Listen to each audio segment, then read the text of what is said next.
In today's episode, I'm going to show you how to use the Ivy League method for productivity. Perspective plans with new videos and podcasts weekly. Join our Patreon at patreon.com/perspective plans for exclusive videos and more.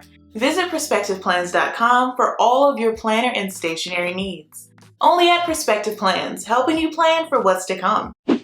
Ever stared at your to-do list and thought, is this a productivity plan or a scroll from the Library of Congress? Long to-do lists can overwhelm even the most caffeinated among us. And when your dream-chasing goals are tangled up with errands like buy toothpaste and email Janet back, that's a one-way ticket to Stressville. Population you, but don't panic. Enter the Ivy League method, a simple but mighty productivity hack that's here to save your schedule and your sanity. What is the Ivy League method? Imagine if Marie Kondo looked at your to-do list and said only 6 tasks spark joy today. That's Ivy League energy. Here's how it works. Every evening, yes, before you fall into a Netflix coma, you write down the 6 most important things you need to tackle tomorrow. Just 6, not 7. Not 6.5, just 6.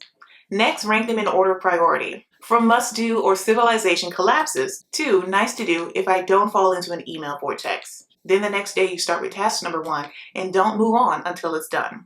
No multitasking, no bouncing around. Just laser focus like you're diffusing a productivity bomb. Here's why it works. The beauty of this method is it forces you to choose what's really important. It's like putting your task through a job interview. Why should I spend my energy on you? And suddenly your day isn't a chaotic buffet of half-finished projects and guilt trips. It's calm, intentional, and surprisingly satisfying, like finishing a puzzle or folding that one fitted sheet correctly for once in your life. Core components of the Ivy League method. So how do you actually use this Ivy League magic? Great question, productivity enthusiast. Well, let's break it down. Tip 1. Task sequencing. Put the heavy lifters first. Now that you've picked your 6 tasks, line them up in order of importance. Start with the one that moves the needle the most, whether it's presenting in a meeting, writing that report, or finally replying to your mother's 3-day-old text message. Bonus tip. Harvard Business Review says you can reclaim up to 20% of your work week just by identifying and delegating unimportant tasks. That's basically a part-time job you just got back. You're welcome. 2. Single tasking. Do one thing like you really mean it. Here's the rule. Pick task 1. Do only task 1. No emails, no Slack, no checking your notifications. Pretend your list has a security system. You can't open task 2 until task 1 has officially been done. Story time. Last night I made writing this script my top task. And guess what? I resisted every urge to scroll, snack, or even suddenly clean out my junk drawer. And boom. Article equal done. Script equal done. It set the tone for a gloriously focused day. 10 out of 10 would recommend. 3. Prioritization, aka don't try to do all the things. At the end of each workday, right before you scroll TikTok or debate what's for dinner, pause and ask yourself, what are the 6 things I absolutely, no excuses, must do tomorrow to feel like a productivity rock star? Then be ruthless. Not 7 things in a bonus round. 6. That's it. Think of this like packing a tiny suitcase, only the essentials. No room for 14 pairs of socks. 4. And before you log off, reflect like a boss. At the end of the day, pull a productivity post-mortem. What did you crush? What rolled over to tomorrow? Then adjust your 6 for the next day and repeat. Because success isn't a sprint, it's a well-planned loop. Because success isn't a sprint, it's a well-planned loop with fewer email rabbit holes. Tips for effective use of the Ivy League method. With fewer tears and more wins. Allocate dedicated time at the end of each workday to identify your 6 tasks for the following day. Think of this as your productivity bedtime ritual, like brushing your teeth, but for your to-do list. It's 5 minutes of calm before tomorrow's storm. Light a candle if you're feeling extra. Just don't skip this part unless you enjoy waking up in a panic spiral. When choosing your 6 tasks, be realistic about what you can actually accomplish in a day. You're not Beyonce. She has a team, and well, you have a sticky note and vibes. So please don't right now launch a business, clean entire house, and cure inbox chaos all in one day. Choose 6 things that won't actually emotionally wreck you. While the Ivy League method emphasizes focus, it doesn't advocate for working yourself to exhaustion. You're a human, not a productivity machine, fueled by broken dreams and lukewarm coffee. Schedule breaks, pet a dog, blink. You can't focus if your brain feels like a melted candle. Keep track of your completed task each day. Checking off a task like a mini dopamine party. Enjoy it. Bask in your own greatness. Feel free to give yourself a gold star, a high five, or dramatically whisper, I did the thing. Productivity is more fun when you make it weird. At the end of each week, take some time to review your task list. This isn't about guilt tripping yourself for that one task you avoided like it was haunted. It's about figuring out what worked, what didn't, and maybe finally accepting that organizing your sock drawer just isn't going to happen this week. And well, that's okay. Here are the challenges in using the Ivy League method, aka why this method sometimes makes you want to cry gently into your planner. Inflexibility. So here's the thing, this method is basically the Marie Kondo of productivity. Strict, minimalist, and only 6 tasks. That's it, no more. So if you're the kind of person who wakes up to 43 Slack messages, 2 deadlines, 1 existential crisis, and a laundry list of to-dos, including your actual laundry, 6 tasks might feel like trying to pour a smoothie into a shot glass. It's just not enough room. Limited adaptability.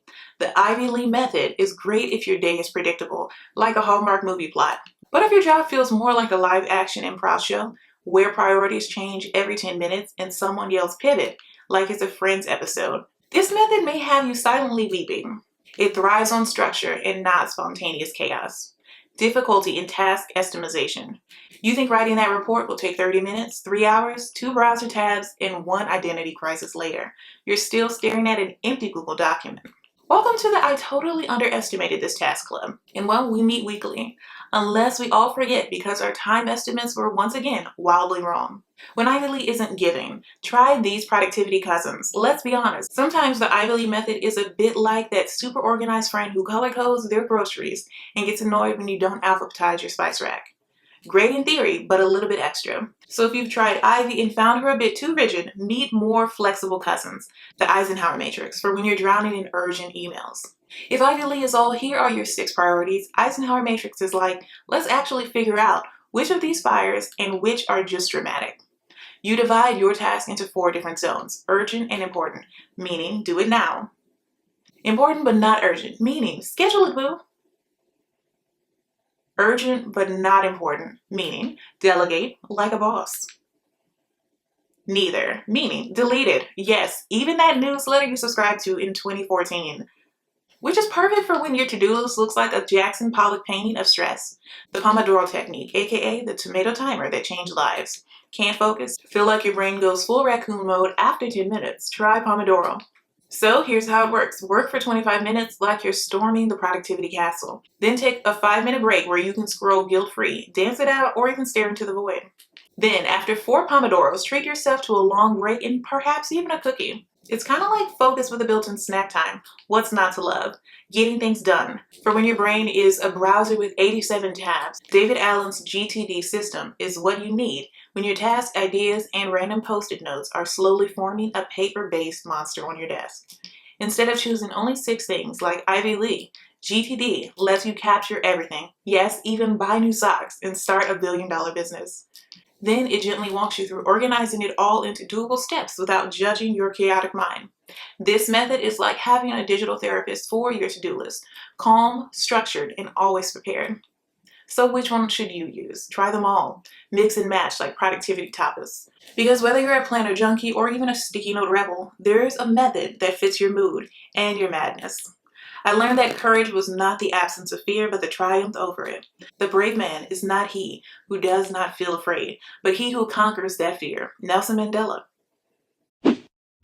I just want to take a moment to thank our patrons and channel members. This episode would not be possible without your support. Thank you. And if you would like to support the show, visit patreon.com/perspectiveplans today. Thank you so much for stopping by and pressing play. I truly appreciate it. Let me know down below in the comments or your podcast review what tip you'll be using. Keep planning for what's to come, and I'll see you in the next episode. Bye.